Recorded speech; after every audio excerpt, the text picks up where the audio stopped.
आखिर में जो ये भारत सरकार का पैसा है, जो टैक्स के रूप में भारत सरकार को मिलता है, वह जाता कहाँ है? मैं एक-एक करके समझाता हूँ, अब ध्यान से समझिएगा। मान लीजिए कि इंडिया के पास कुल टैक्स का ₹1000 आया है, तो इसमें से 20% यानी ₹200 ब्याज पड़ जाता है, जो कि इंडियन गवर्नमेंट ने कर्ज के रूप में बैंक से लिए थे।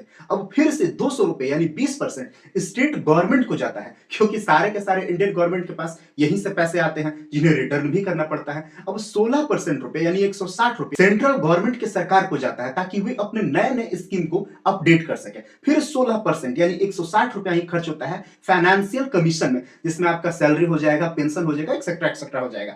8% यानी ₹80 जाता है स्टेट गवर्नमेंट के स्कीम को, जिसमें स्टेट गवर्नमेंट अपने नए-नए स्कीम को लॉन्च करते हैं तथा उसे अपडेट करते हैं। ₹8 हमारा जाता है डिफेंस पे, ₹6 जाता है सब्सिडीज पे, 4% नई पेंशन योजना पर जाता है और बाकी का जो 9% होता है वे अन्य कई सारे प्रोफेशनल अपडेट पर खर्च होते हैं। लेकिन हाँ, यह भी बिल्कुल 100% सही है कि ये सब टैक्स का पैसा जो सरकार की तरफ से लोगों पे जाता है, वह शायद उतना ईमानदारी से खर्च नहीं होता है जितना कि उसे ईमानदारी से खर्च होना चाहिए। तो ये सरकार का अपडेट होता है और उसी के अनुसार यह पैसा